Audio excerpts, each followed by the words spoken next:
Okay, I would suggest that, Fred, you make it clear who was actually in attendance so that Nancy has it for the record. Yeah, that's what I wanted to do. Is someone from the legal? Yes, Yeah, you have both Richard Humphrey and you have Allison Quay. Okay, because I don't see them showing up on my, They're both here. okay, good. Okay, before we start, I want to make sure who is here. Miss Herb Case, Here. Bill Ryan, yeah, George Goulart, He's absent. Stetson Eddy, present. Charlie Hall, Here. Mike Ficarelli, Here. and also Allison Quay is here as legal staff, and I think Edie Marion is here also as She can't recording speak. secretary. And I'm here also, Fred, the town solicitor, Richard Humphrey. And Dick, you're there too. Okay, well, Yep. good. Great. Okay, well, therefore, this zoning meeting is called to order.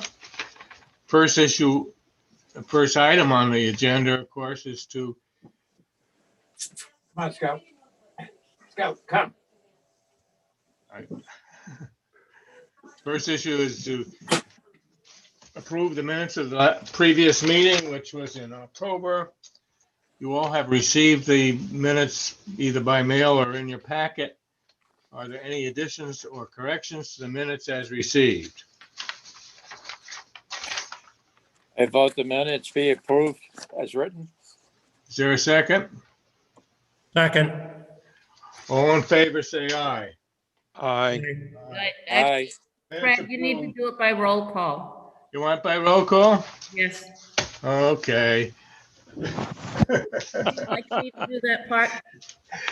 Okay, Mr. Case, Aye. Mr. Ryan, Aye. Mr. Eddy, Approve. Mr. Hall, Agree. Mr. Pocarelli, Aye. and I also approve. So minutes are approved as submitted. Okay, first item on the agenda is applicant for Bay Coast Bank and all. Jack, would you please read the official notice on that? I will. Petition of Bay Coast Bank applicant and Raymond C. Holland Jr. and Karen A. Holland, owners of the subject property located at 2 Meeting House Lane, Little Compton, Rhode Island. Tax Assessors Plat 19, Lot 20-3, requesting a special use permit pursuant to Section 14-5.14-E-4, parens A and apprens of the Little Compton Zoning Board. Applicant and owners desire to install a roof-mounted accessory solar energy system on the east side of the roof of the bank building. The subject property is located within a 1,500-foot radius of Pikes Peak. That's Plat 20, Lot 4-A, which is deemed a historically critical area.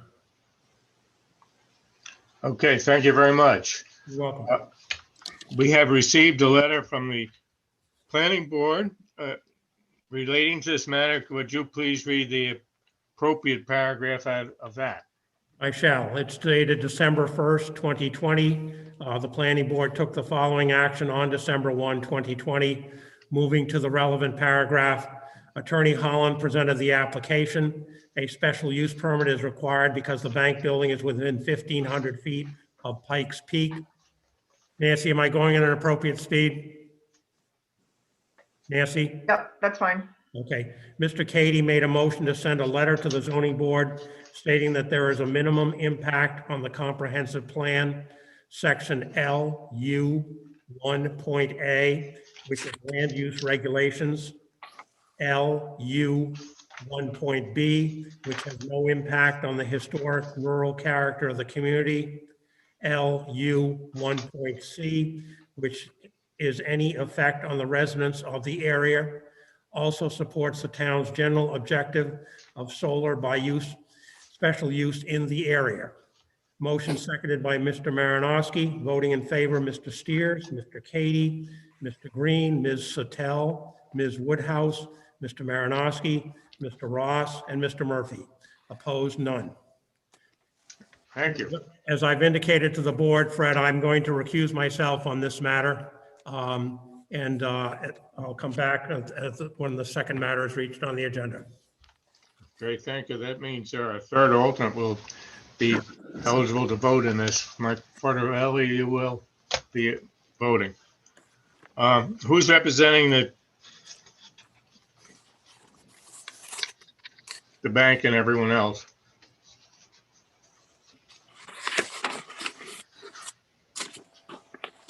Ray, you need to unmute yourself.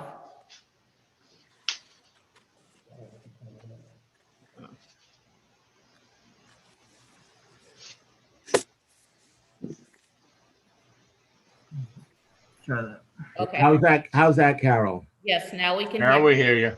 Okay, could you tell me, I'm sorry, could you tell me who is the board sitting with Tack off the board now?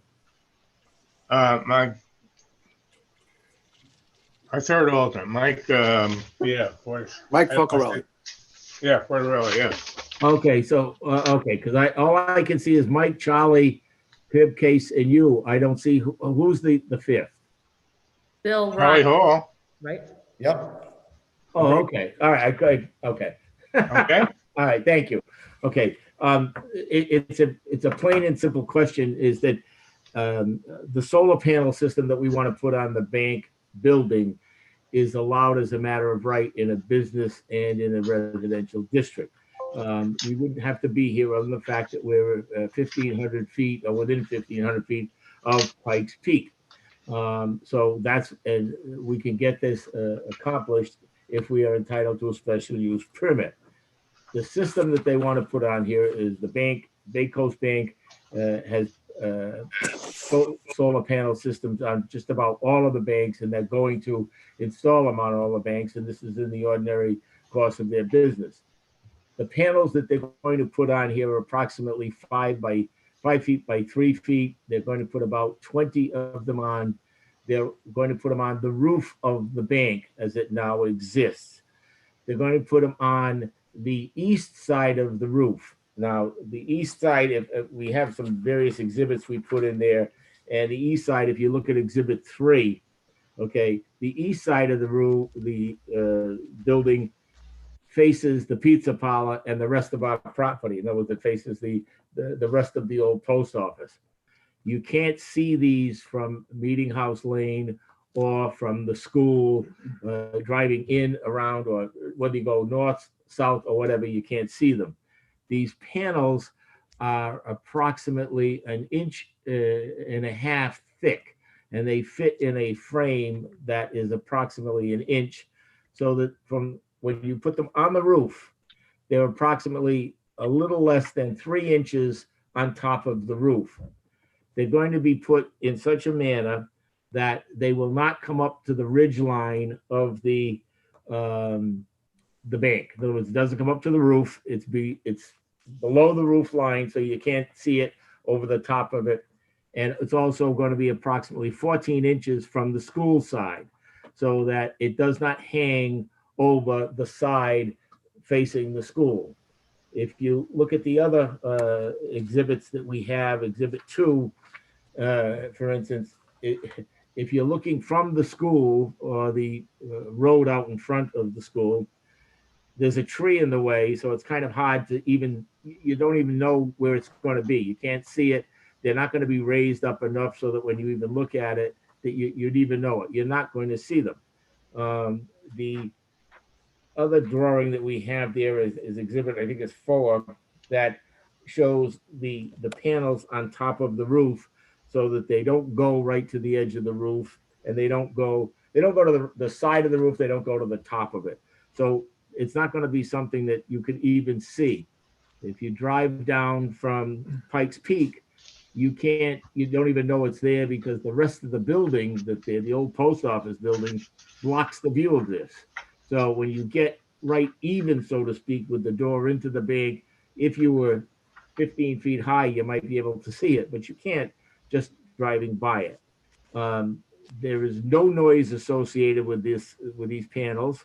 It doesn't have any cast off of any light. It doesn't reflect any light. And it's not going to be a nuisance of any kind to the neighbors. So that's what we're looking to do, and we need the permission because it is a special use permit. Adolf Haffenraffer is going to testify, after this as to what's required under the ordinance. I have someone from the bank here, Bob Schaefer, who's in charge of this. If anybody has any questions, but I think that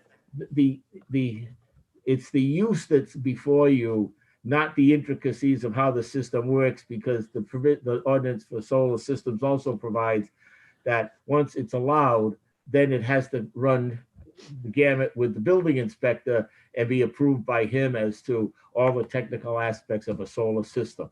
And as I said to begin with, if this was going on your house anywhere in Little Compton, for the most part, in any part, and it's a solar system, we wouldn't even have to be here. This is solely for the bank. The bank's not selling this electricity to anybody. Nobody else is going to use it. None of the tenants in the other building. It's solely for the bank. So I don't have anything else other than to say. If you have any questions, I'll be glad to see if I can answer them. Mr. Chair, Richard Humphrey, may I ask Ray some questions? Fred? Yeah, go ahead. So Ray, you would say that you've already indicated that you've been to the planning board. You will have a minimum impact on the comprehensive plan, no impact on the historical rural character, and this will support the town's objective of having solar energy. We've already described what Mr. Wallace does. He's the vice president. He would essentially reflect what you've said, as would Adolf Haffenraffer. In essence, these energy system would not be seen, frankly, by anyone.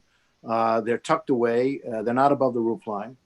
And so it would probably be your position that the board might find that the special use is specifically authorized by the chapter, that the special use meets all the criteria set forth in the subsection of the special use section, that the granting of the special use will not alter the general character of the surrounding area or impair the intent or purpose of the chapter. And that's what Adolf would say, I guess. And the special use will not create a nuisance or a hazard. And given that, and given the fact that I think the board now consists of the vice chair acting as the chair, Bill Ryan, Herb Case, Charlie Hall, and Michael Falcarelli, that they might vote in your favor. Perhaps that's what you'd like. Is that true, Ray? I couldn't agree with you more. Everything you said is absolutely correct. Keep talking. Don't stop.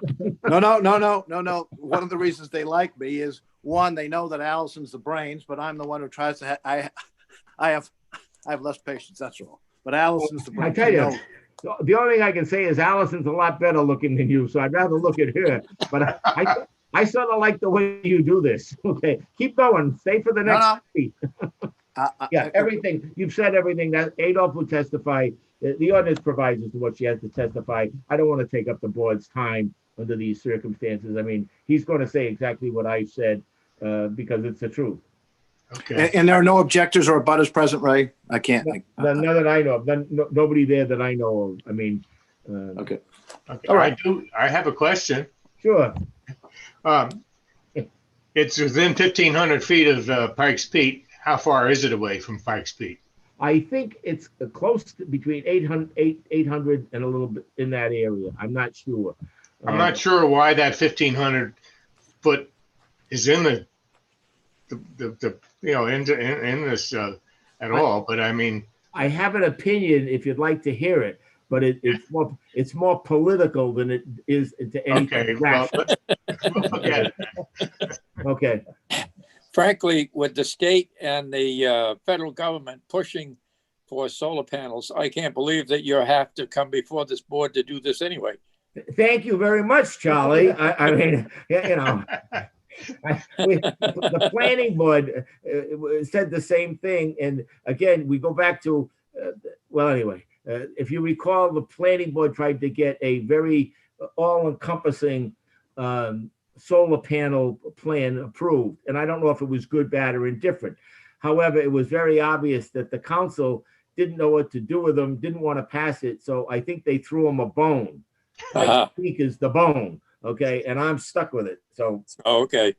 Okay, I'll be quiet. are there any more questions from the board? Hearing none.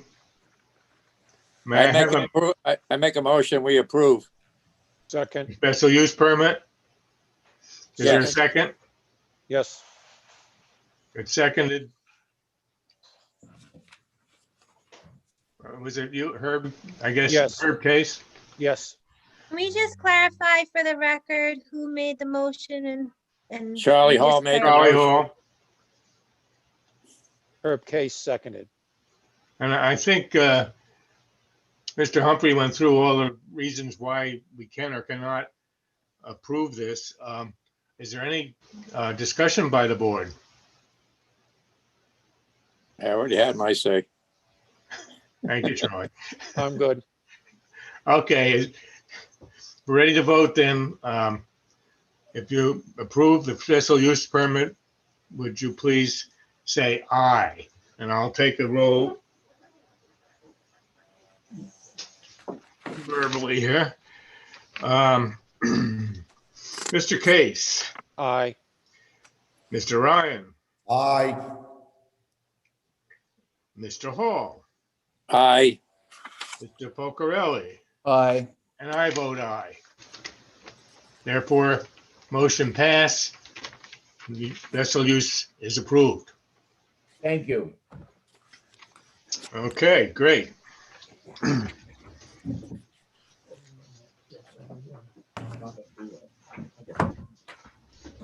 Second item on the agenda.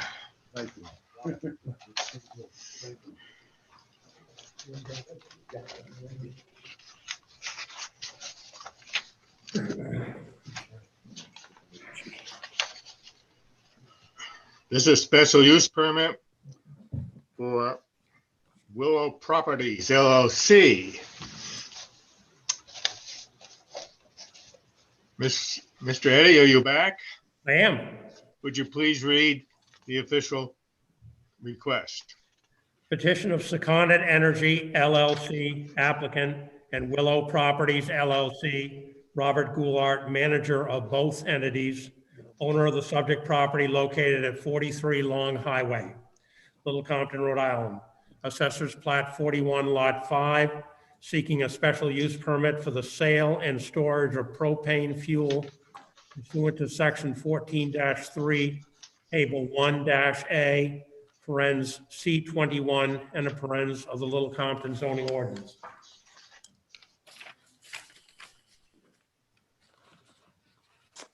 Thank you. Who's representing Mr. Goulart and all? Do you want to do the recommendation from the planning board? Yes. Oh, I'm sorry. Yeah, we'll do that now. Go ahead, please. That letter is also dated December 1st. And the planning board took the following action on that date. Attorney Holland presented the application. Also present via Zoom was business owner Robert Goulart.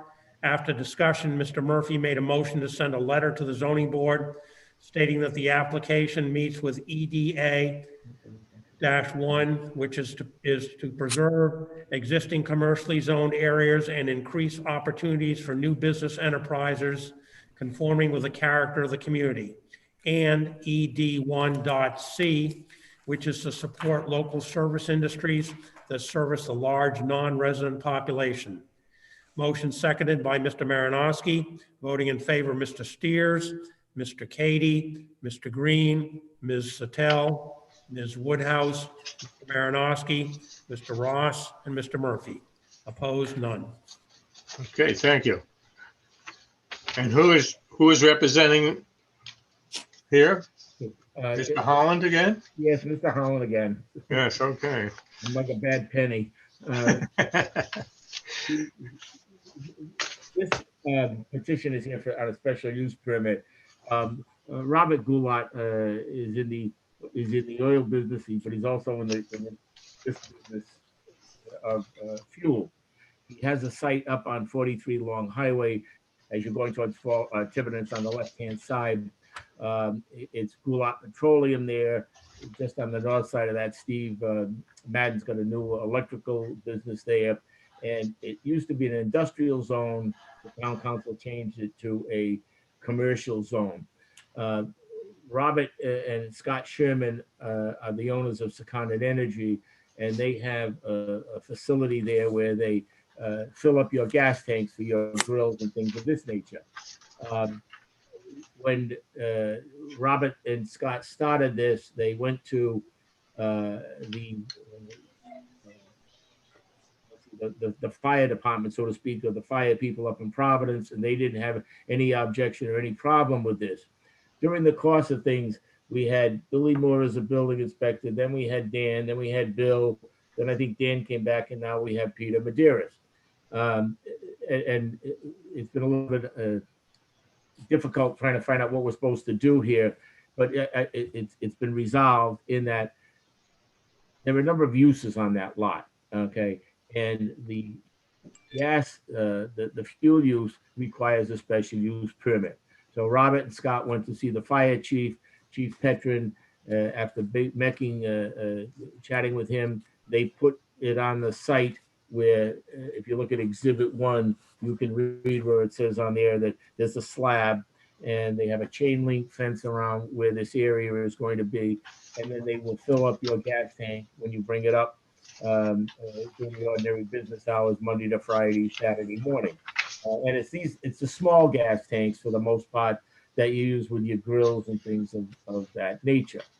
It's a permitted use in a business district, provided you get a special use permit. It's not a variance. So that's the whole purpose of what we're here for. It says if you have storage and sales of propane fuel, then you have to get the approval of the zoning board of review. Robert is here, and he can give you a little bit more of a testimony as to what this is all about. And if you have any questions of a technical nature, Scott's also, they can answer them. So, Robert, could you tell them what you're going to do? Hey, Ray, hold on just for a second. Hey, Robert, you swear to the testimony you're about to give, the truth, the whole truth, and nothing but the truth, so help you God? Yes, I do. And the property's about 2¼ acres, is that right? Yes. Business district, right? Yep, And the company's called Seconded Energy LLC. that's correct. You're in the business of storage and sales of propane fuel tanks. And you're looking for special use relief from the town zoning board. Yes.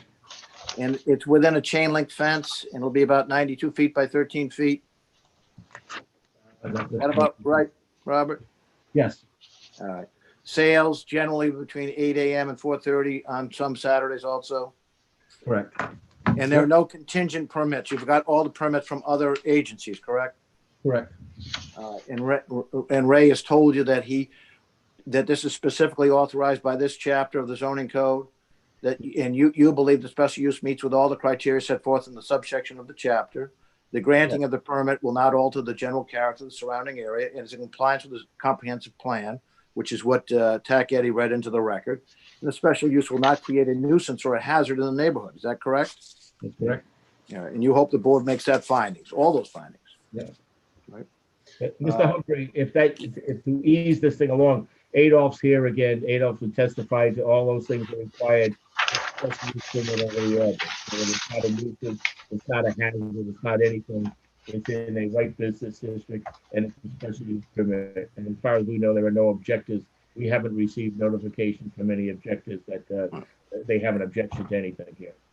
And my research showed that, in fact, it was heavily endorsed because it provides employment opportunities. So, Correct. And Adolph swears to the truth about what I was about to ask him, which is the same questions to Robert, and give the same answers as Robert. Is that correct? Correct. All right. Good job. All right. My work is done. Of course, Allison did all the work in advance, but that being said, Mr. Chair, I turn it over to the board for questions or.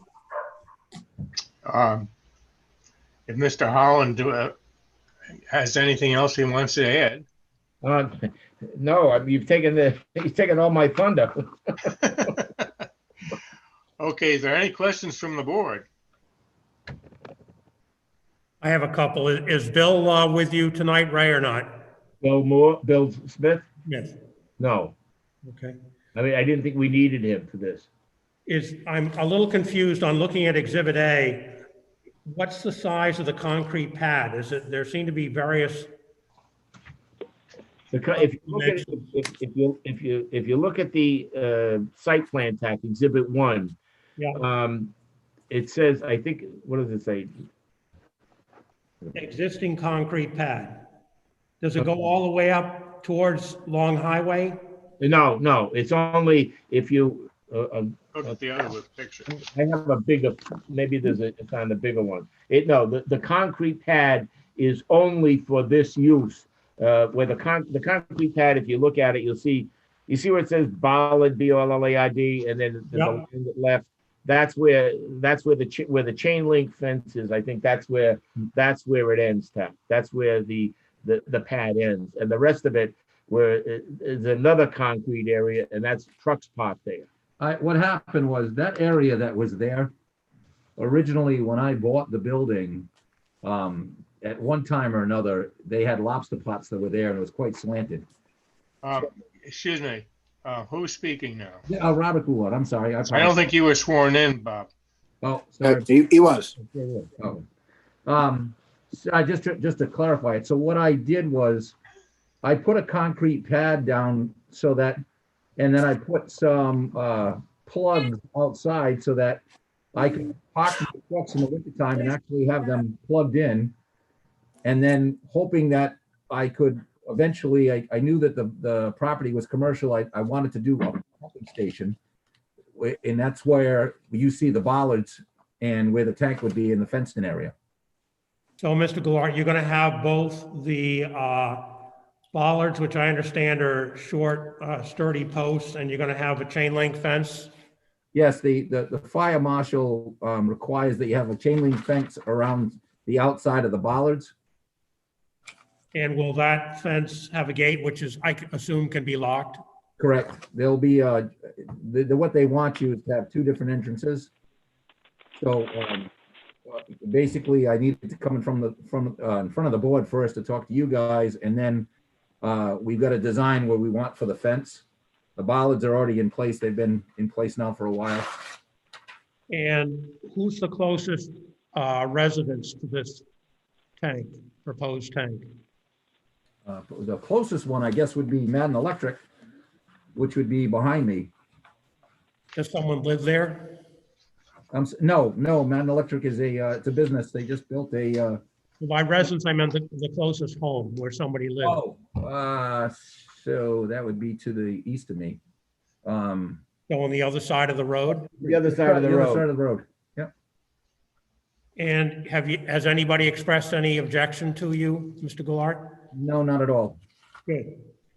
And you say the fire chief has weighed in and he's issued, he subject to our approval, he'll issue any necessary approvals? That's correct, yes. I talked to the fire chief on 2 occasions and went over this with him once at the town hall, and he said he had no objection whatsoever to this operation. And you indicated, Ray, that the state gave their blessing to it, the state fire marshal or whoever. Robert, that was where we went astray. Robert was under the impression the only one he had to get the approval was from the state fire marshal, which he did. But it then turned out that wasn't where it ended. You still had the zoning and you still had the local issue. So that's why we're here at the local issue. Fred, that's all the questions I have. Oh, thank you, Tack. Are there any other questions at this time from the board? Yes. What kind of trucks are going to be parked there? Are they going to be fuel trucks or work trucks? So basically, there'll be a couple of fuel trucks and a propane truck. During the winter months, a couple of my trucks basically stay inside of a garage, and I usually have one that sits outside. Well, probably with the pumping station, there'll probably just be one, no more than two. That'll be up towards more of the road, and the other portion of that will be for tanks and such, not and such inside the fenced-in area. Okay, thank you. Charlie Hall here. Bob, is this tank, what is the specific purpose of this tank? It basically to fill up, Charlie, small tanks, regular small propane tanks as far as for homes, for grills, gas grills, that sort of thing. Okay, I just wanted that for clarification. Thank you. You're welcome.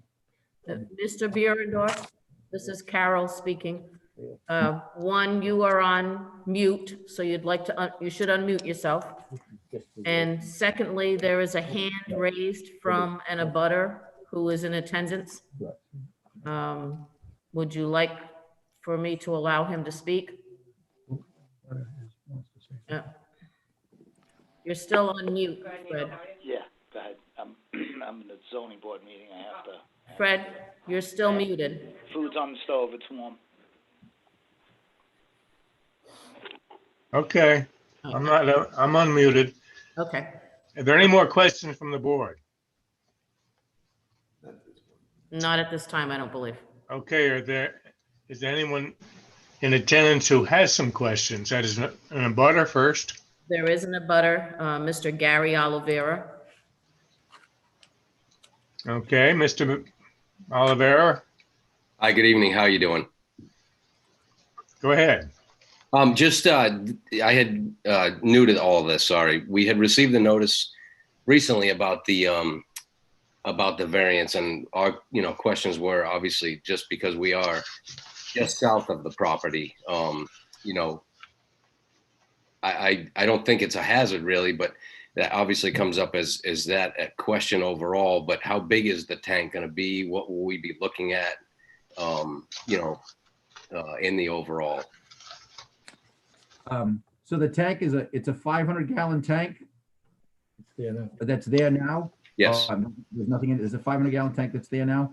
And that'll be the only thing outside of the propane truck that I keep there that actually will have propane in it. We'll have some spare propane tanks for people like when they come and they need, gas to be filled. And so what our intentions are is to fill the tanks and then have them put in the chain link area, locked basically. Which actually trying to figure out exactly what we want to do is do something, whether there's either a drop off, they drop the tank off, so we fill them up, we contact them back. There's several different methods that we can use, but that's, in a nutshell, that's what we'll be doing. Okay, so the tank that's there now is the tank that you're proposing to finish install. Correct. Oh, okay. So and that's why I say, because we didn't see anything else and this was kind of new, I'm thinking in my head that there's going to be like a 10,000 gallon tank Oh God, no. put on the property. And so we're like, well, let's inquire here. So. Yep, no, that's it. Just that size. Okay. All right. Just Okay, had to get involved. I appreciate you guys' time. Oh, no thank you, problem. Mr. Oliveira. Yes. Thank you. Yep. Is there anyone else? If not, are we ready to make a motion? I make the motion that we approve. That we issue a special use permit as requested. Yes. Yeah. Is there a second to that? I'll second it. Charlie, would you make that subject to the erection of the chain link fence as indicated on the site plan? Please, yes. Okay, discussion on the motion. Hearing none, let's vote on it. All in favor, say aye. Mr. Case, Aye. Mr. Ryan, Aye. Mr. Eddie, Aye. Mr. Hall, Aye. and I say aye. Special use is granted. Thank you. Thank you very much, Thank Mr. you. Goulart. Thank you very much. I appreciate it. Thank you. You're going. Yeah. I'll talk to you tomorrow. Okay. Oh. You're welcome. We'll talk. See you. Thanks. Thanks for your discussion.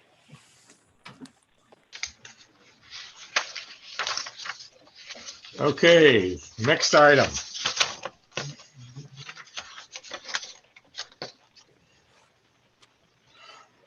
This is for a special use permit for, And 2 variances. looks like it's for, oh, it's from Ms. Duhamel and Mr. Nicoli. Would you please read the official notice, Mr. Eddy? That I will. Petition of Charlotte N. Duhamel and Gregory P. Nicolai, owners of the subject property at 581 West Main Road, Little Compton, Rhode Island. Tax assessment plat 6, lot 95, seeking side yard variances pursuant to section 14-4.1 and special use permits pursuant to sections 14-2.4D and I, and section 14-2.5 of the Little Compton zoning ordinance. Petitioners desire to construct 2 additions of 6 feet by 17.8 feet and 6 feet by 14.8 feet to an existing accessory cottage, which will require side yard variances of approximately 5 feet and 23 feet. As said accessory cottage is legally non-conforming by use and dimension, special use permits are also required for the proposed additions. Thank you. And do we have, and we do have an action by the planning board? That we do. Letter dated December 1, 2020. Action was taken by the board on that date. The relevant section reads, Attorney Holland presented the petition. Both applicants were present via Zoom, as well as Bill Smith of Civil Engineering Concepts. The application concerns the house known as Dingy, which requires extensive renovation.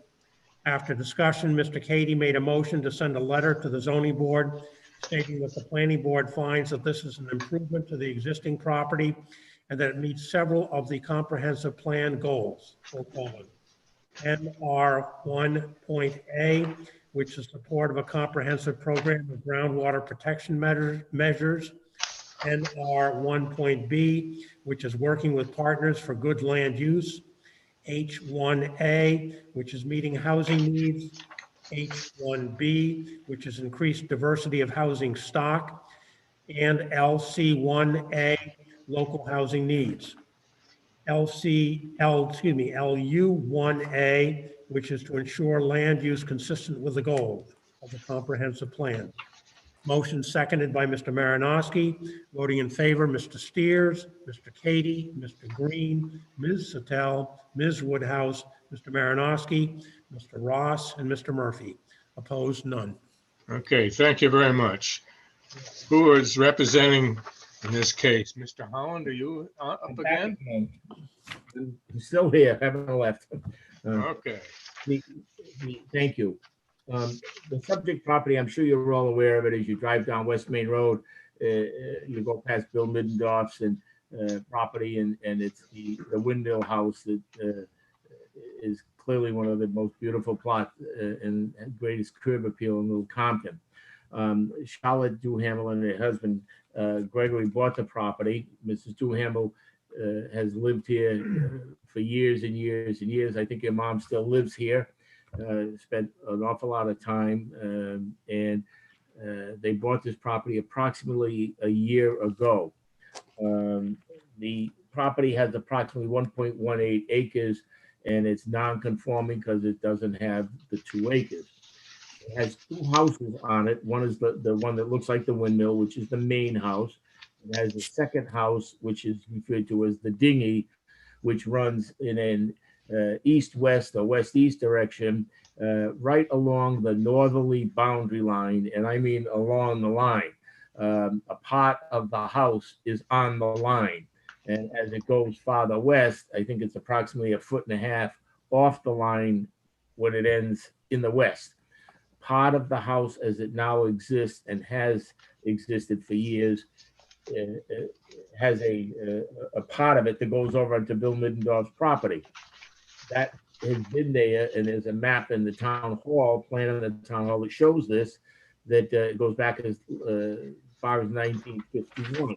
So all of these things are pre-zoning and are grandfathered, and this has become a labor of love and expenditures of vast amounts of money to get it to where they want it to. They have planning on knocking off that portion of the house that is on of the dinghy. And we're only talking about the dinghy, the small house, not the main house. We don't need any kind of zoning relief as to the main house. That's fine. So as to this, the dinghy house, part of it goes over the wall onto Bill Middendorf's property. And if you look at the property from the street, the field where they are parking now, that's really owned by Bill Middendorf. And that's been the subject of a lease for whoever owns that property for years and years, as time goes on. Mr. Middendorf, I've spent time talking to him. He's aware of this. He's very happy that they're fixing this property up and bringing back to what it used to be. Mr. Middendorf has owned the property since 61, 62 in that time frame, and he'd like to see it look like it used to look. And they're doing that job. They're going to knock off that part that comes onto his house because it doesn't make any sense. It was part of this building was part of a barn, a garage, and it had a use then. I don't know what it is. But the issue we have here is the entire dinghy is in the side yard setback. Okay, so it runs east to west and it's in the setback. They're redoing that building, and in the past, that building has been a cottage that was rented out because a family, I think it was Mauk and another family, they inherited it. Back and forth, was rented, was the subject of a commissioner's sale in the Superior Court, and that's when it was purchased by Charlotte and her husband. Now, what they would like to do is, and if you look at the set of plans, we have a set of plans there that were put together by the contractor, Tremental Contractors, and there's a page that's A02. And if you look at A02 down at the bottom part, it shows what's existing at the top, but on the bottom, it shows what they would like to do. What they like to do is to cut off the bump out and remove that part that goes on to Bill Middendorf, which they didn't need a zoning approval to do, and they've already done that.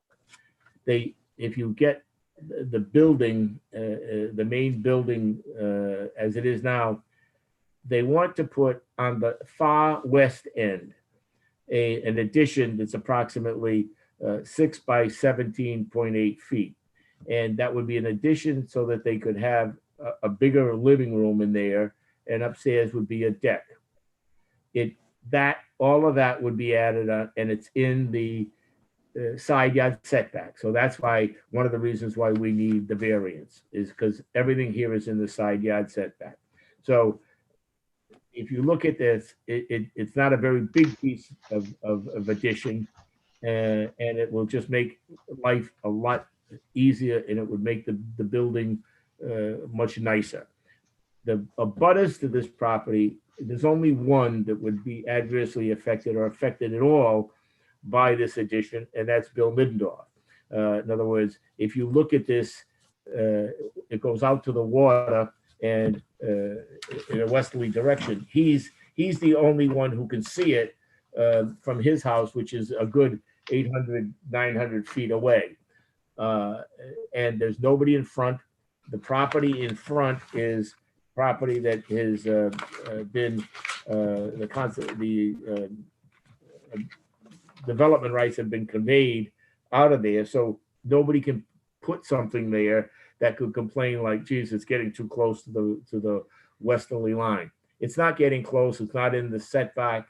It's just going west. The only one who see it is Bill Middendorf, and he doesn't have an objection. The other requested variance is on the south side of the house for a bump out of 5 feet 8 inches, which would be 14 feet 8 inches by 5 feet 8, which would allow to make the dining area bigger so that they could have a dining room table that would fit and make life more comfortable. Again, the only one who can see this, you can't see it from the road because of the angle of the houses. You can't see it from across the road because of tree plantings, foliage, and whatever. But the only one who can see it is the main house. In other words, the main house would look across. If it looked north, it would see this. So none of these two additions would have anything to do with the value of anybody's property. They wouldn't adversely affect anything for anybody. It's mainly to make the house more livable and for them to live in. As part of this, if you look at the site plan prepared by Bill Smith, there were, I think, 3 septic systems there that were all over the place.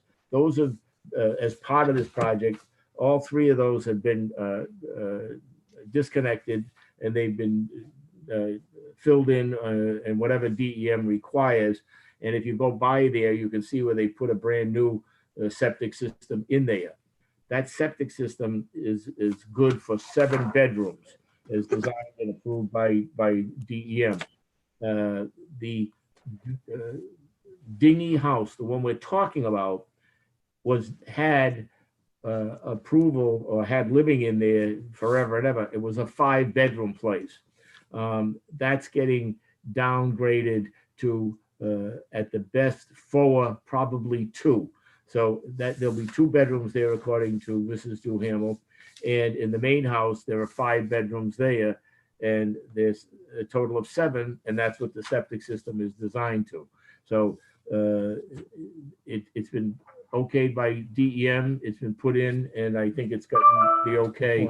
It's been conformed by them, so that there is no issue as far as the septic system, is concerned.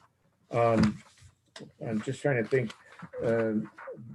The reason that we had to ask for a special use permit as well as a variance is because when the property is non-conforming by use, you can allow, when something like that is non-conforming by dimension and by use, a special use permit allows you to let changes be made. But it wasn't clear whether or not you needed a variance too, because it was in the side yard. In other words, it's like a double whammy. That's why it's sort of like, I wanted to make sure we didn't forget one as opposed to the other.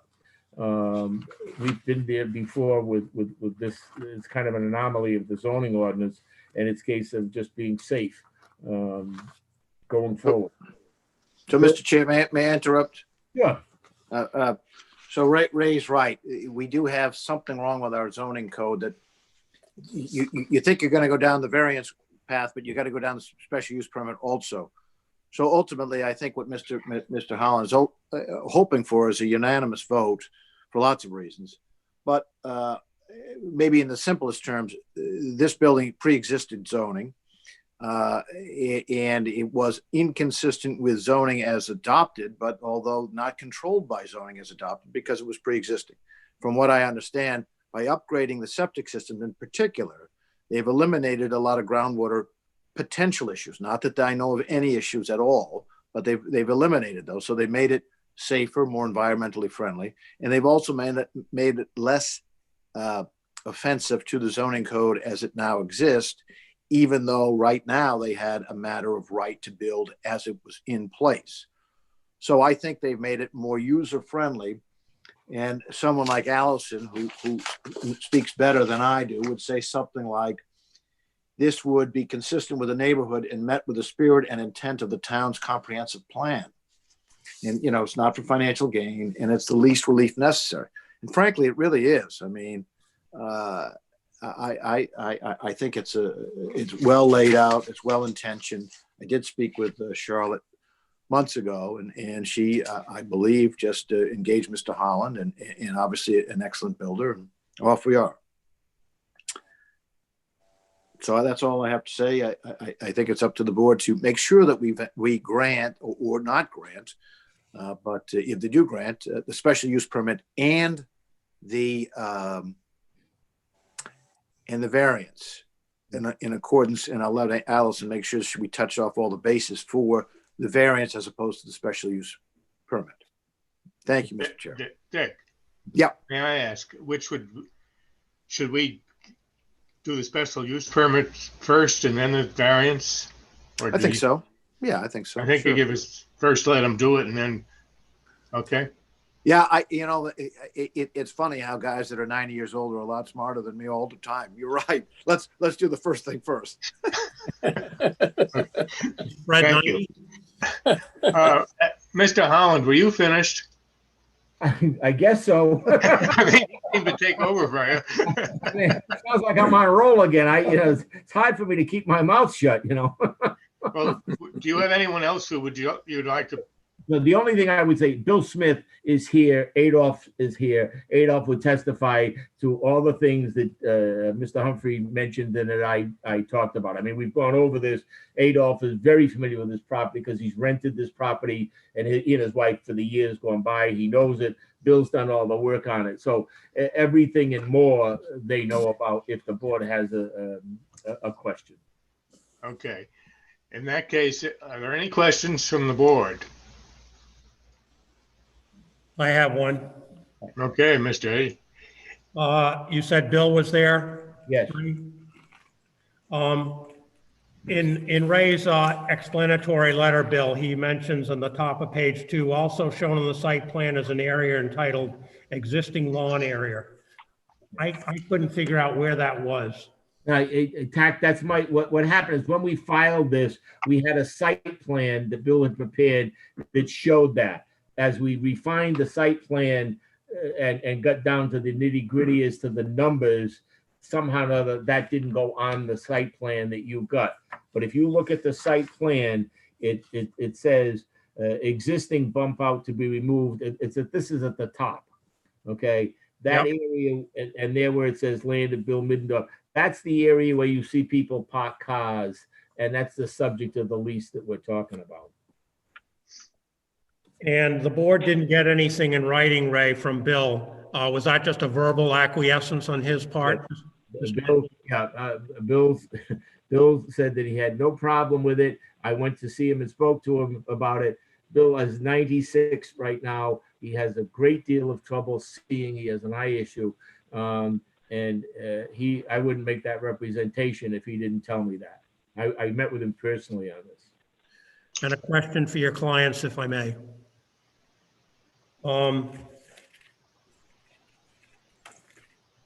Charlotte and Greg, is in the main house there, is there an apartment or not? Or will there be an apartment? No, I don't know if we know exactly what you mean, but there's no separate entrance. There's no separate rooms, nothing like that. It's, just a kind of unit. One flowing house. Yeah. Thank you. Is that it? Mr. Eddie, you finished? Charlie Hall has a question, Fred.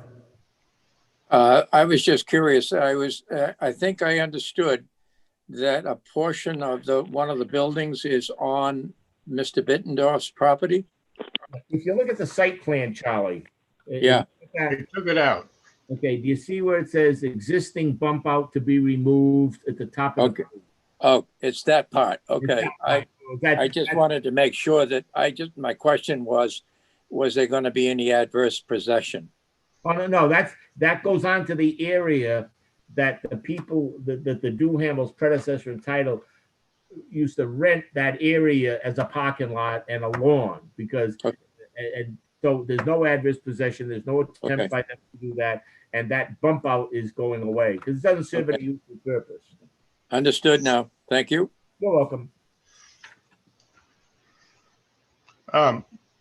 One question from me.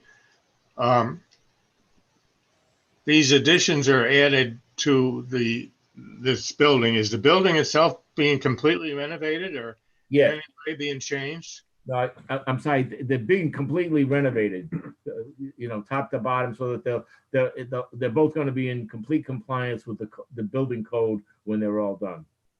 Okay. Is there anyone else in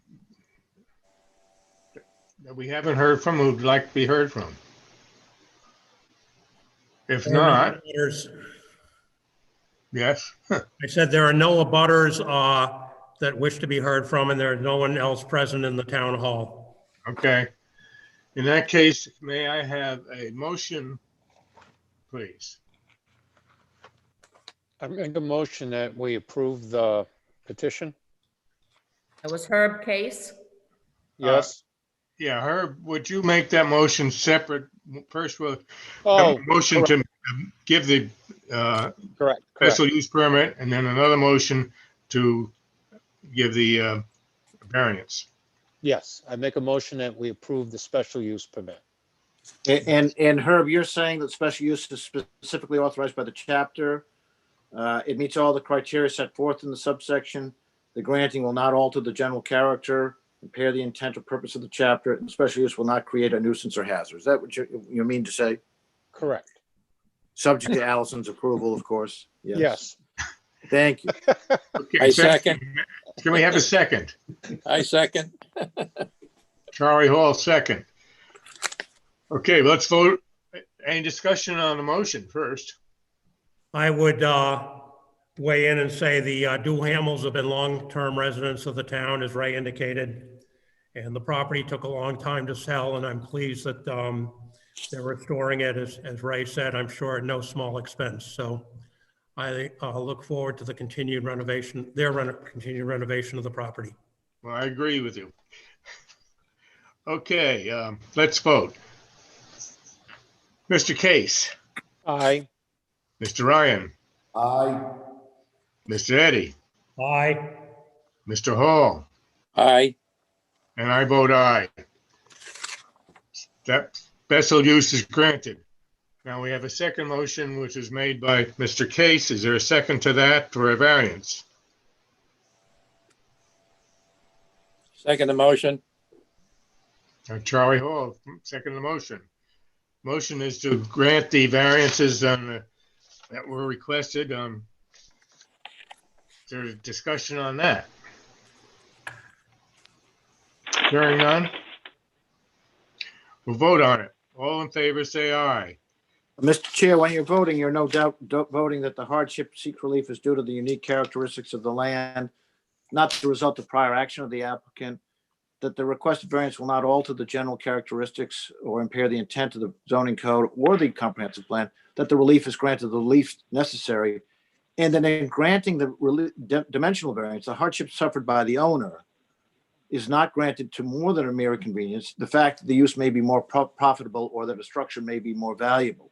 They're not doing it for those reasons. They're doing it for the 4 reasons as set forth above, plus that sub-paragraph that Allison has managed to put in there to cover all the bases. Thank you, Mr. Humphrey. We definitely need that in the motion.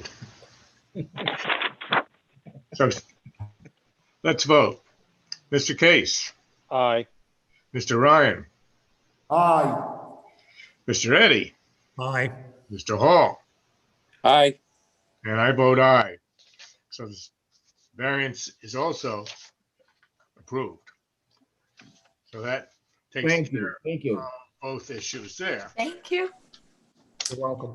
Thank you. Thank you very much. Happy holidays. Well, glad to be able to do that kind of thing.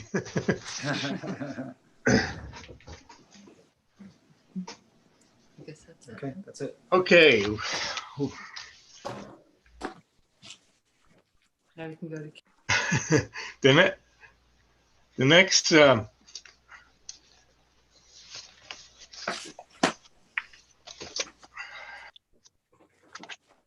The Stein, Fred? item on the agenda has been withdrawn. Do we have to approve that, Carol? I would defer to the town solicitor as to what you should do. Well, it's interesting. I think the record should be clear, Carol. Let me make sure I didn't mess this up, but I think that not Mr. Hearn, the other fellow, wanted to withdraw it without prejudice. Is that correct? That was asked to be done, and they both, well, actually, I got a signature from I got a signature from just one of them. Yeah, but I think that if it's withdrawn without prejudice, that's fair to both sides. it's also fair to any neighbors that will now have to be notified, including perhaps the man who is withdrawing without prejudice. So I think to that end, no harm, no foul, especially hopefully no one attended just for that issue. But Carol, you're comfortable that it's withdrawn without prejudice in regards to that letter that I think was sent to our office and Allison today? Yes, that's specific wording that way. Okay, I think that's fair, and I think it's notice to the public. We do not have a new date. Is that correct, Carol? No, we do not. Okay. All right. No, I think that's fair, and I think it's appropriate to put in the minutes, Mr. Secretary. You want it in minutes, but we don't have to make a motion to accept it? I think you should make a motion to accept it. Why not? Doesn't hurt anything. Sure. I think it's a good idea. Yeah. All right. Okay, will someone make a motion to accept with this item being withdrawn? I'll make a motion that the matter be withdrawn without prejudice. Is there a second? Second. Any discussion? Let's vote. Let the record show that Charlie Hall made the second, I believe. No, No, actually, it her was case. somebody, I'm sorry, Mr. Hall can't vote on this issue. I raised my hand, but I did not speak. Yeah, you can. Okay. Okay, Herb Case No. did. I don't. Okay. Ready to vote? Yes. I'm not. Can I ask, I see Mr. Massa is here. Is this matter coming back before us, Mike, or you're not at liberty to say? No, I don't believe so. We've just had a kind of a parting of the ways, unfortunately, after a lot of time and money has been spent. We just can't seem to see eye to eye on this, and hopefully we'll be doing something on our own. Thank you. Good luck to you. Thank you. Excuse me, Mr. Chairman, Don Maderas. Yes. I'm the engineer, excuse me, for the applicant, David Ahern.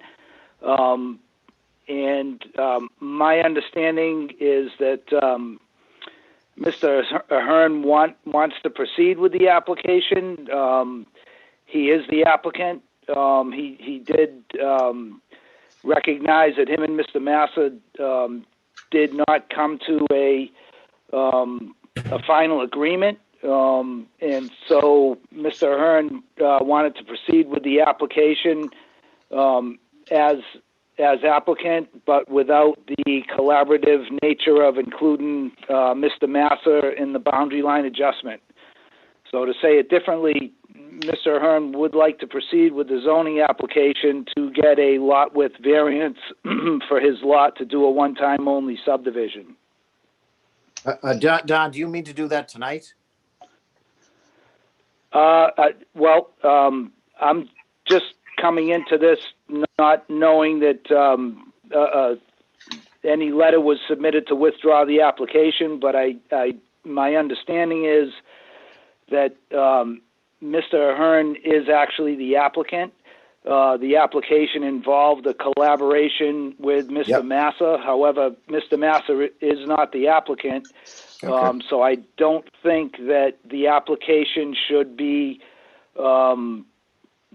decided upon based solely on, Mr. Massa's obvious and understandable concerns. I believe Mr. Ahern is in attendance tonight, and he wanted to address the board. Would maybe Carol be able to see if Mr. Ahern is actually in attendance and might want to say something?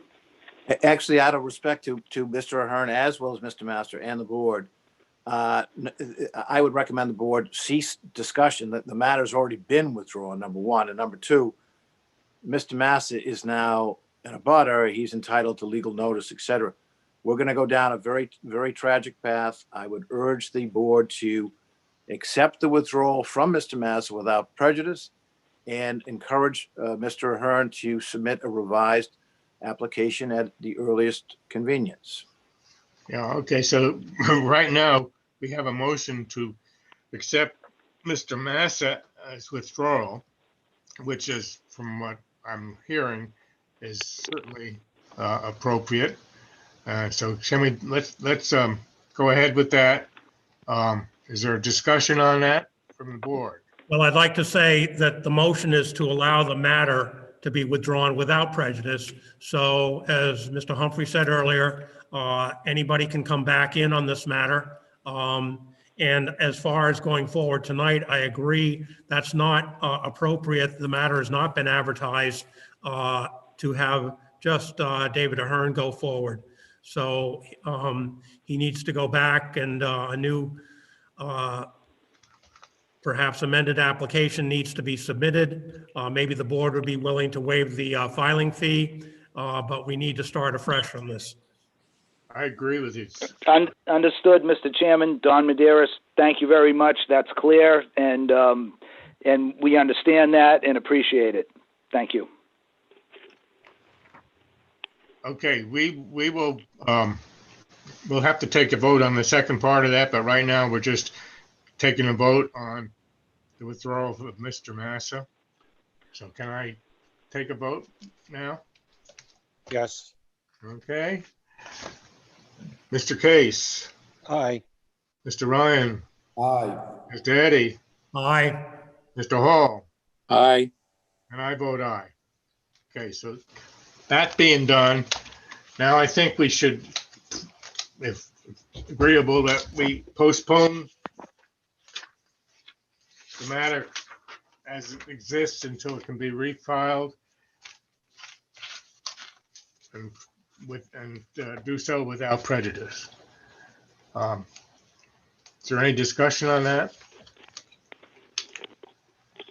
Well, if I could clarify, it's not postponed, it's withdrawn. Well, I guess.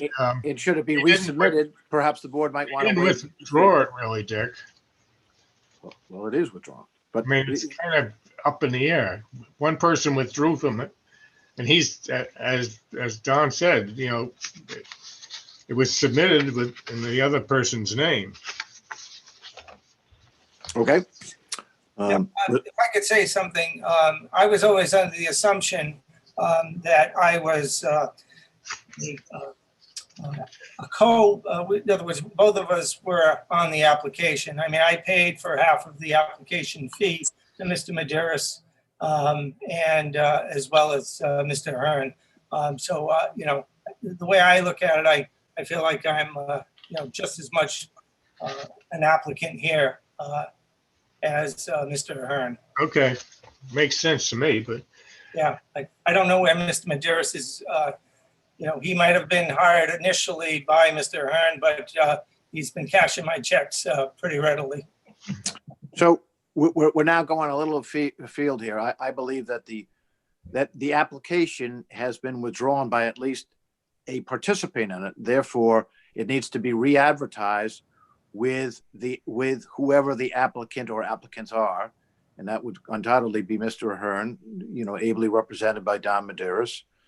But Mike Massa isn't saying I'm no longer a part of this, and therefore his name will not be mentioned in future advertisements. Fred, David Ahern has his hand up and wishes to talk. Okay, I didn't. I'm here. I don't know if Okay. you can hear me now. It's David Ahern. I can hear you. Mike and I are in complete agreement. We tried to work together to go ahead and create this. We were unable to put it together in a way that would work for everybody. And so I am happy to reapply. I hadn't planned on doing anything. Undoubtedly, what I'll do is apply for the one time, do what I've done with property we've had before, which is to improve it and then donate it. So that's my plan moving forward. We'll come back with a plan which will not ask for the variance for frontage. We won't be reducing the amount of frontage that I have. Okay, thank you. Appreciate it. Thank you all. Sorry for the trouble for this. Mike and I worked hard to try and put this together. It just didn't work. Okay. Thank you. Thank you. Mr. Humphrey, we still need a motion now and just how we should handle it. So I would say due to the posture of the case, that the board accept the withdrawal of the application, understanding, however, that at least one of the participants would like to, in the future, submit a application that requests some relief. revised application There you go. Perfect. and without prejudice, That's correct. in this case, and without an extra, and with the fee waived. Is that right? I think that's fair, yeah. Okay. Thank you. Tack, do you want to put that in a motion for me? So moved. Seconded. Okay. Motion's made and seconded that we accept this, no, we don't. The withdrawal. We accept the withdrawal and without prejudice and with any reapplication be, the fee be waived. That's what happened. Okay. We do have one more case, Thank you all. but thank you all. Fred, do you need to, take a Do we vote need on to that vote? second Yeah. motion? We need to vote on it, don't we? Yeah, Fred? we need to vote. That's what I'm trying to say. Okay, yes, you're right. We only voted on the first part of it. Okay, first of all, is there any more discussion on this? Hearing none, let's vote. Mr. Case, Aye. Mr. Ryan, Aye. Mr. Eddy, Aye. Mr. Hall, Aye. and I vote aye. Matter is taken care of. So, last item on the agenda. Thank you, gentlemen. Thank you. Thank you. Thank you. Okay. Get to it here.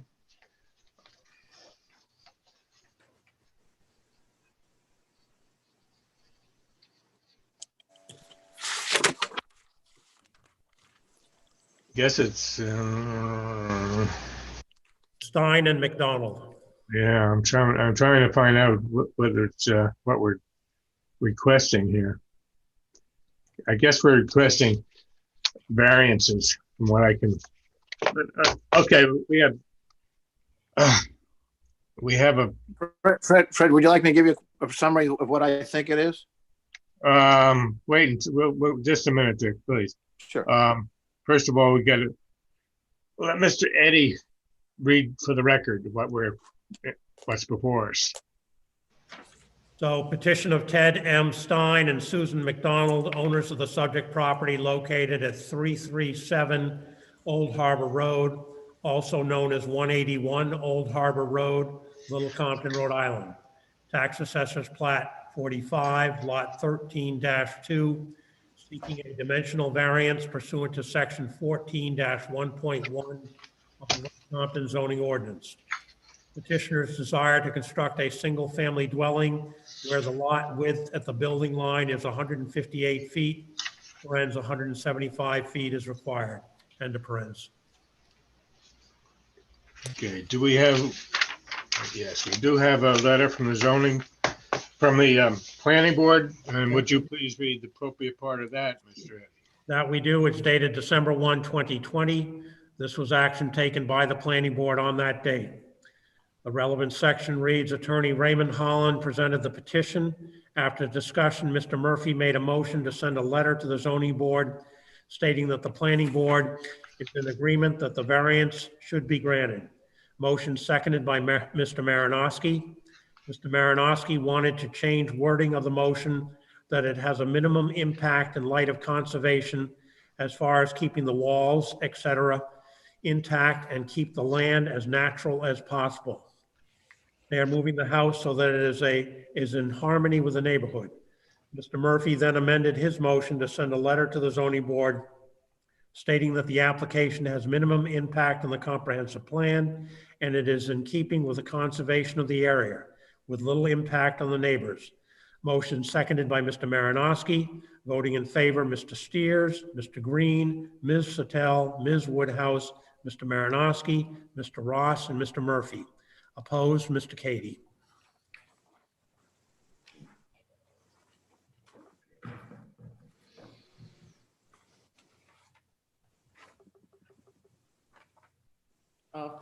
Fred, you're muted again. Okay, I'm back. Who is representing the Aherns tonight? No, the Steins. Mr. Budendorf, I am Ray Holland representing the Steins in this matter. Okay, thank you. Go ahead. Okay. This is a little unusual. It's not your ordinary variance case. The subject property is an area, it's the lot that Dick mentioned, it's lot 13-2 on plat 45.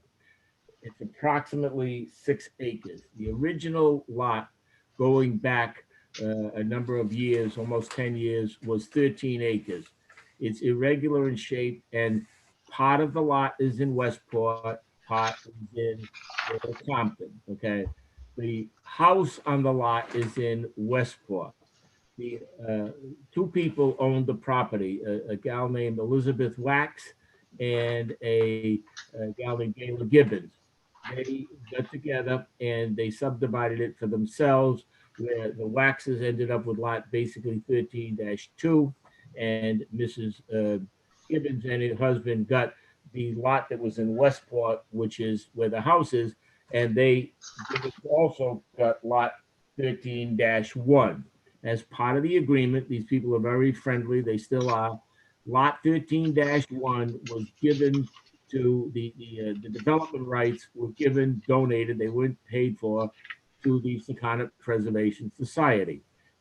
What happened is that what we're here for is for lot 13-2, which again is irregularly shaped. Mr. Stein and his wife ended up buying the property and wanted to build a house on it. So what happened is they got their plans, they went to the building inspector, and it came back that said it violated the lot, apparently you couldn't put the house where they wanted to put it, because there is a paragraph in the zoning ordinance that says that you have to have a square that's 175 feet by 175 feet. And if you look at the ordinance, I have an explanation that we put in the form of an affidavit that we supplied to the board, and it states 14-4-1 that dimension, the minimum lot width at the building line shall be for residents 175 feet, and the 175 feet frontage shall extend back to a depth of at least 175 feet and continue to no less than 100-foot width until the full acre minimum has been met. That's extremely hard to understand, and I'm not sure anybody does. First of all, the term building line is not defined in the zoning ordinance. Secondly, this lot does not have 175 feet frontage on any road. It's in the frontage that it has is in Westport, not in Little Compton. Thirdly, it's a one-time only subdivision, and one-time only subdivisions don't have frontage necessarily. Never have I ever seen one. That's why you have a one-time only, is because you don't have enough frontage. In this case, the frontage for this is approximately 68 feet in Westport. The entrance is you come up this driveway, and as you look at the site plan, and I think we also filed there with the one-time only subdivision, you can see where it comes up, winds around, and then it goes to lot 13-2. Now, while this was going on, there was the division, so to speak, of the donation, rather, to the Secana Preservation Society.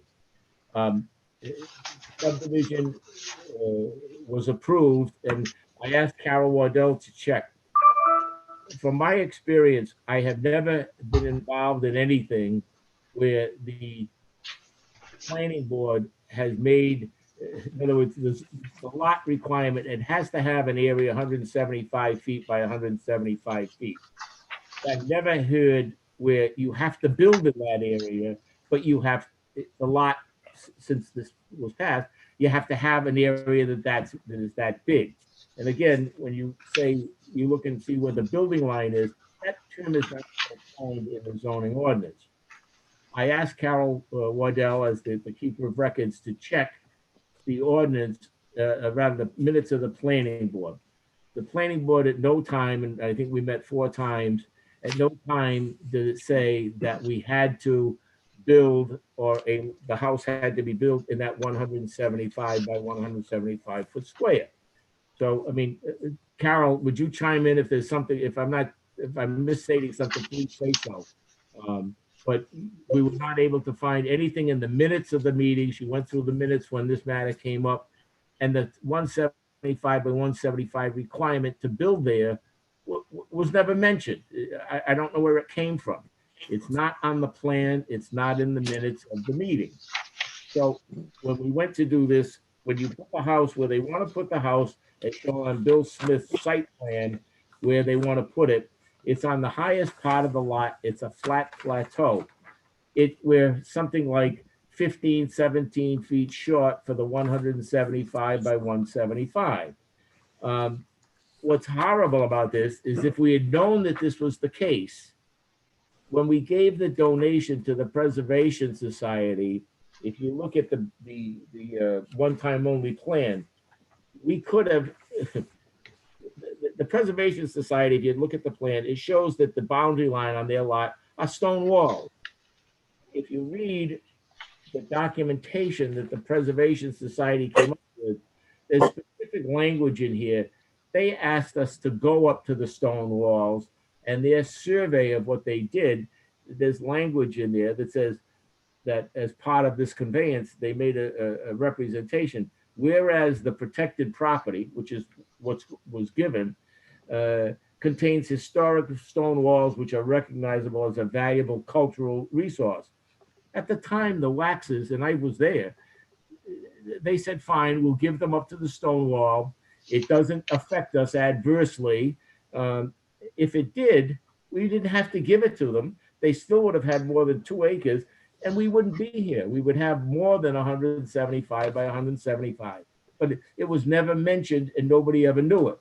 So now, fast forward, Mr. Stein and his wife, Susan, are planning to build a house there. The site, and Bill Smith is here, so is Adolph. Adolph's been out to the site. He's inspected it. Bill Smith has drawn up all the plans for it. What they want to do is they want to build on in that area that's 175 by 158, which is in the short area, because to the west of that means knocking down some stone walls. It means going down an elevation. They're at something like a 90 elevation that would require them to go down almost to something around 75. When Bill Smith got through doing his magic and his work, that the house and a residence is much better up high on the hill where we want to build it in the 175 by 158 block. It would allow for a septic system that where it drains downhill. It's gravity fed. It allows for a house that can be built up on top that can have a cellar that doesn't have water problems, and it doesn't have drainage problems. As we go along, we ended up having Peter Medeiros, the building inspector, come and look at this, and he looked at it and he said, absolutely the best place for a house is where we can't put it right now. And he said, there's a letter in the file to the board that he said that. The people to the east, Gayla Gibbons and Forrest Shropshire, who own the house in Westport, the original subdividers, their house is close to the line. They have sent a letter also to the board saying that they would prefer that you allow them to build the house in this area, because they're contemplating, if they can, building a pool or a tennis court. Excuse me, Ray, were those letters part of your application? Yes. I didn't see him, Ray, but I do notice that they're mentioned in an affidavit, which I suggest should be incorporated in the decision. Would you be good with that, Ray? Yeah, I'm sorry, I don't know why they're not there. That's all right. They're summarized in the affidavit. Okay. So in other words, Bill's there with you. Bill Smith is there. Yeah. Yes, I am. And Adolph's is there. Yeah. And Bill says this is the best place in terms of septic drainage, et cetera. Yeah. And Adolph says it's in keeping with the community and all that other stuff, right? Yeah. That's So correct. and they're because they're sworn, they adopt your argument as what they would testify to, correct? I mean, if you want me to read the letters, I will. They're not very No, long. no, we have it in the affidavit. It's already submitted. It's the substances. So, I haven't seen an affidavit. oh, you haven't? Oh, Well, I gave the affidavit to Allison Monday morning, and she said she sent it to Edie. well, let me do some highlighting if I could. All right. Oh, We did get the affidavit from Let Mr. me- Stein. Yeah, the explanation that I have as part of the opinion of the application, the explanation. Is there? Is this an We affidavit? have the explanation, yes. Okay, the explanation, if you put a that before everything, that's the affidavit that they signed. In other That's words, in other words, when it says we purchased, I have in here that we purchased, and it's under oath, and I have it, that was part of it that was given to, I sent it to Allison. Alan, you recall you sent it down to Edie, didn't you? Yes. Okay. Yeah, I reviewed it with Allison. She was on top of it right away. She read it. She understood it completely, explained it to me so I could understand it. So if I can understand it, we should be able to get through it. Look, you're trying to get a break from the 175 to go to 158 to build a house, correct? And it doesn't need any, it's not in the side yard, it's not in the front yard, it's not in the backyard. It doesn't need any other kind of variance, just from this horrible 175 by 175 that nobody can explain. And the building inspector indicated, it's horrible. That's a horrible, it's not useful. Okay. It's a crazy lot. I say that's a crazy lot that they got. Oh, it is. It absolutely it is. It's a totally irregular shape. Yeah. No one could ever think of having to put a rule about how to handle a lot of that dimension. That's ridiculous. Thank you. Ray, who wrote the affidavit? Who signed the affidavit, please? This affidavit was signed by Mr. Stein and Susan McDonald. And how voluminous is it? It is 4 pages. Yeah. Yeah, about that. Yeah.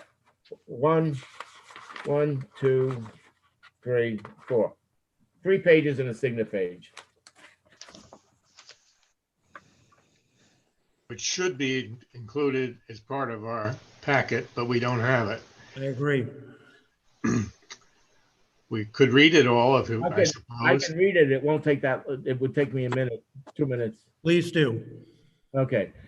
Excuse me, I'm gonna ask you to, if you're gonna read 3 pages, read it a little bit slower and keep your voice up a little bit. You're tending to fluctuate a little. And Nancy, we'll also send you a copy of the affidavit so you have it. Yeah, and I'll file it with you. Okay. It's an affidavit by Ted Stein and Susan McDonald, who are the owners of the property. They live in New Rochelle, New York. Number 1, that we purchased the premise subject to this petition, which is a vacant lot shown as lot 13-2 on plat 45 of the Little Compton Tax Assessor's plat on September 27, 2013. And that lot 13-2 is very irregular shaped, approximately 6 acres in area, and partly also in Westport. All is shown on those 2 subdivision plans filed with this petition entitled ANR Plan of Land Prepared for 337 Old Harbor Road, Old Harbor Trust, and final 2-lot one-time only subdivision plan prepared for 337 Old Harbor Trust, Assessors Plat 45, Lot 13, Little Compton, Rhode Island, Assessors Map 86, Lot 10A, Westport, Mass, which was approved as a one-time only subdivision by the Little Compton Planning Board on November 21st, 2012. And that lot 13-2 has 61.86 feet of frontage on Old Harbor Road, all of which is in Westport. A one-time only subdivision does not require the usual 175 feet of frontage on a public road. And the original lot before subdivision had approximately 13 acres of land, which approximates with approximately 4.5 acres in Westport, upon which is constructed a single-family dwelling and garage, and lot 13-1, which contains 2.18 acres, period. The Westport property and lot 13-1 are both owned by Gayla Gibbons and Forrest Shropshire. And that when Little Compton property was subdivided, lot 13-1, and in the process made subject to a conservation easement to the Secana Preservation Association by the original owners. Part of the conservation easement, which is recorded in the land evidence records in book 251, page 93, states, quote, whereas the protected property, which is lot 13-1, contains historic stone walls, which are recognizable as a valuable cultural resource, close quote.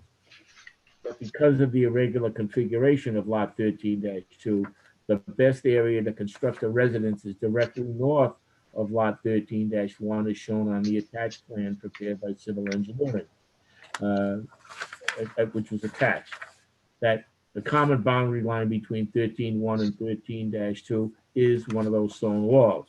That the zoning ordinance, section 14-4-1 requires the following. Dimension, minimum lot A width at the building line shall be for a residence 175 and 175 feet of frontage shall extend back to a depth of at least 175 feet and continue at no less than 100-foot width until the 2-acre minimum has been met. That the term building line is not defined under the zoning ordinance. Lot 13-2 only has approximately 61.86 feet of frontage on the road, all of which is in Westport. That this restriction was understood by the petitioners and the original land developer to require that a new lot, quote unquote, created after zoning in order to be created had to have at least 175 by 175 area, but that a dwelling did not necessarily have to be constructed in that area as long as the location of the dwelling met the side, front, and rear lot lines and other requirements of the zoning ordinance, which our lot does. Please see correspondence of Peter Medeiros, building inspector, attached here too. That there is no notice requirement on the final subdivision plan requiring that a dwelling be located in the 175 by 175 area, nor is there anything in the planning board minutes referencing or requiring the same. By using the stone wall as a boundary on the south, the anticipated site area on lot 13-2 became not usable for construction of a residence because it was approximately 15 feet short of the 175-foot requirement for which this variance is requested. That as opposed to the 175 by 175 envelope to the west, the site area where we wish to construct a dwelling is much more logical as it will allow us to have a cellar with proper drainage and a gravity-run septic system. That our longtime plan is to retire to Little Compton, construct a house with a tennis court and a swimming pool, none of which requires zoning approval, as both uses are allowed under the zoning ordinance at some time in the future. That in discussions with the abutters, Gayla Gibbons and Farah Shropshire, they had requested that a pool or tennis court would be better farther away from their house than if these were constructed adjacent and immediately north of lot 13-1. And there would be less noise and intrusion on their peace and quiet, privacy and enjoyment by them of their property and significantly less of an adverse impact. That Gibbons and Shropshire have no objection to the proposed location of the petitioner's dwelling on the proposed site, and in fact are in favor of the same as per their correspondence to the zoning board, which I had filed before. Okay, that shown on tax assessor's map, the petitioner's property 13-2 is completely surrounded by conservation easements to the north, meaning lot 12, and to the south, lot 14, which has conveyed its development rights. In reality, no abutters will be affected as there are none. Lastly, that no variance for relief of any Compton zoning ordinance is required. It then goes on to request that they respectfully represent that the request will not alter the general characteristic of the surrounding area or impact the intent. The usual request that you make with a request for a variance, and then that ends the affidavit stating that if the variances are granted, it will create a hardship, and it's not the best place to put the house per the building inspector's letter. He sent a letter to that effect, which I don't know where it is, but it says Peter Medeiros sent a letter on April 17th Subject property is very irregularly shaped buildable lot. After consulting with the project engineer of record and discussing the topography and proximity to the surrounding properties, the proposed layout of the main dwelling, pool house or pool seems to make the most logical sense. And then there's a letter also from the abutters that said we'd strongly like to support the request of Stein and McDonald for variance to build their main house on the first field, which is the area that we're talking about, and as shown on the civil engineering plan. Not only is this site the most logical for the house, but we as their neighbors to the east would be extremely negatively impacted if their improvements were moved up from the lower field to the first field, and the house moved down to the second field. With the current site plan, the noise and commotion associated with those kinds of uses that would be up there would be acres away from us rather than right behind our backyard. In other words, they would rather have a house there than having a tennis court or a pool in their backyard. And lastly, and Smith will testify that the drop-off is such that it's just not a good place to have a house. It's a horrible, horrible site if you had to get down in that, it's almost like a gully. You know, Adolf Haffenraffer will testify to the same thing. All right. Well, Ray, good point. To the steno, if you could email us your email at staff@richardhumphreylaw.com. We'll make sure we get that to the steno. I think you read it correctly, Ray. I understand Bill's point about the gully, and I understand Adolf's point about the characteristics of the neighborhood. So given the fact that it's a rather routine dimensional variance, which is literally looking for 17 feet, and given the size of the lot, seems to make sense. So long as you meet your 5 criteria, plus the hardship suffered is not granted, shall be more than a mere convenience, which shall mean that there are no other reasonable alternatives, which I think is correct, given the odd shape of the lot, which the chairman has recognized. So with that in mind, the board might be in favor of taking a vote. If no one has any questions, which we haven't, anyone in the board have any questions on this proposal? Okay, is there anyone in attendance that would like to speak? I have a question. I see that also there are 2 people, Christopher Spicer, I believe, is in the butter to the south, and an Andrew Morley. I'm not sure who he is. Neither have their hands up. Either one has their hand up. I don't know if I have a couple of questions while we're waiting to see if they'd like to say anything. Ray, who's the closest house? Is it Gibbons and Shropshire? Yeah, the closest house to the site is Gibbons and Shropshire. It's to the east because it was part of this entirely irregular shaped lot. Yes. And is that house in Little Compton or Westport? That's in Westport. Because if you look at the tax map, do you have that in the file? We do. Okay. I don't have any of the letters, but got the map. Okay. Where we're talking about building the house, if you look at it, it says 13-2A9. That's our lot. Well, maybe a quarter of an inch to the right, that's where they want to build the house.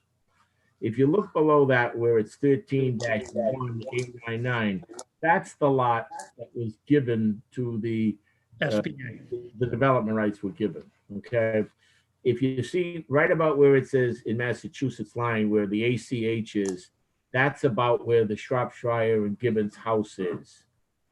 Okay. Now, if you look at the property to the south of lot 13-2, you'll see it says the development rights conveyed 19 acres.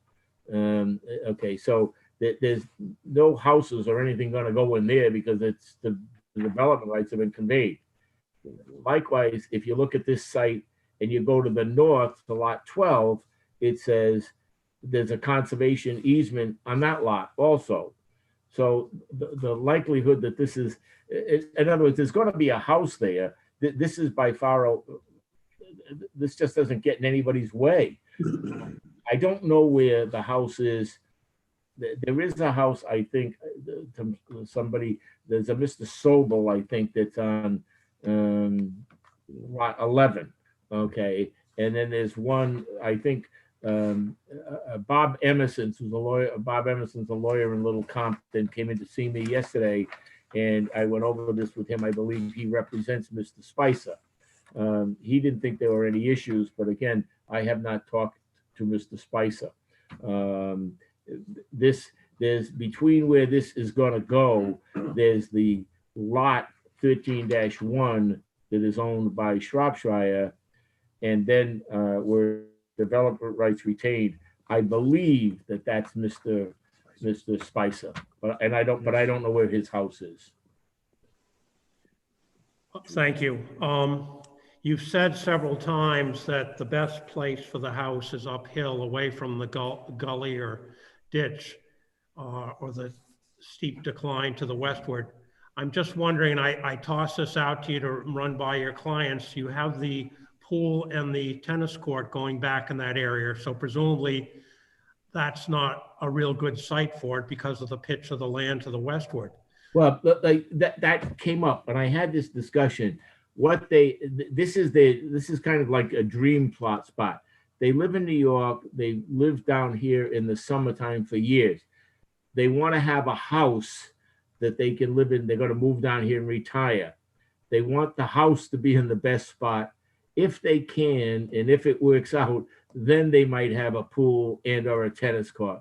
But they don't want to start out by building the house down in the swamp area, not swamp, in the wrong spot. In the wrong spot. In other words, if they can't have the pool or the tennis court, that's fine.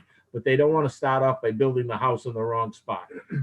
No, I understand that. I would just I might suggest that you have them consider putting the pool and the tennis court, if they erect such, uphill. Consider themselves donating the development rights or a conservation easement to the land west of the stone wall where it pitches down. And that would tie in with the land to the north and the south that's preserved, and would give them a extremely generous tax deduction, assuming the eastern end of that section would pass soil testing. So it's just an idea. Yeah, no, just so if you look see what says 13-2 tack. Yep. Okay, go to the left about an inch. Okay. Yep. Go there. Can you see that wiggly line? Yep. Okay. If you look at the plans, the other ones that Bill has, it gets very wet over there. That has been a discussion as to conveying at least that part, and we don't know how much of this. It's all part of ongoing. Okay. Keep in mind that they don't live here, but now that they are, as you indicated, getting rid of that piece to the west, yeah, it could be profitable, and it's not like they're giving up something that they could build on. That's my point. Yeah, no, but if you brought it up to that wall that's to the west of the proposed house, you definitely have upland that you would be buildable, and you'd get much more bang for your buck as far as your charitable deduction. Well, yeah, I'll be glad to discuss it, but we haven't gotten that far yet. Does Mr. Spicer wish to weigh in? Yeah, I'm Chris Spicer, and I'm just listening to be curious about what will be happening to my north. I appreciate TAC. I know TAC, you worked with my dad a long time ago to arrange for the 19 acres of conserved land on our property. And there's a whole contiguous pieces of property along the top of the hill. So I appreciate what you're saying about the far western component of this property. So I'm fine, and all in would just support the continued conservation of the land there. Thank you. Thank you. Okay, thank you. Fred, as I mentioned earlier, there's an Andrew Morley. I'm not sure if he wishes to weigh in. Apparently not. And there are no abutters here in the town hall. Okay. Now, any other discussion from the board? If not, can I have a motion? I'll make a motion that the relief requested, the dimensional variance be granted. Is there a second? Second. Okay, it's been moved and seconded. Any discussion of the motion? Just, Mr. Chair, that of course, the normal four items that we've discussed many times tonight regarding the dimensional variance are considered and being granted, as well as the dimensional variance special section of the code that we seem to put in under Rhode Island General Law 45-24-41 in the granting of the dimensional variance. The hardship suffered by the owner, if the dimensional variance is not granted, amounts to more than a mere convenience. The fact that a use may be more profitable or that a structure may be more valuable after the relief is granted is not grounds for relief. We all know that the board intends to grant all 5 components by voting this way, correct? I think. Okay. Thank you, Mr. Chair. Thank you, Mr. Humphrey. Any other discussion? Oh, excuse me. I'm sorry. Allison? Can you clarify who made the second? I can't understand what Allison's saying. She asked who made the second. I believe it was Herb Case. You're right. Thank you. Okay. Any more discussion on this motion? If not, let's vote. All in favor, say aye. Mr. Case? Aye. Mr. Ryan? Aye. Mr. Stetson? Mrs. Stetson, Mr. Eddie? Aye. Sorry about that. Mr. Hall? Aye. And I vote aye. The variance is granted. Thank you. Thank you very much. So that's our last case for tonight. I don't know whether we have any in January or not, but if we do, it's January 6th. Carol informs me that no petitions have been filed. The 40-day deadline is passed, so we should not have a meeting in January. Okay, so no meeting in January then. And I'll try and work on the revising the rules and regulations in the interim. Okay, and we've also briefly Muted himself. You're- Fred, you muted yourself. Who do you mute me, Carol? I am not. Well, okay, we usually in July, we elect new officers for the coming year. And of course, this was a very strange year, so we basically decided that we would just carry through from the previous year. So in that way, Mark is still chair, and I'm still vice chair, and TAC is still secretary. So I don't think there's any vote necessary, but just so you all know what's happening. With that, I'll say good night. Good night. Oh, don't we have to vote to adjourn? Yeah, well, okay. You want a motion? Make a motion. I make a motion that we adjourn the meeting. I second it. All in favor? Just say Aye. aye. I think that's fair. Everybody said aye for the record. Yes. Thank you very much. Merry Christmas. Okay. Yeah. Happy Merry holidays Christmas. to everybody. Merry Christmas to all, and hopefully it's a better new year. I hope Yeah. so. Okay. Okay. Night. Good night.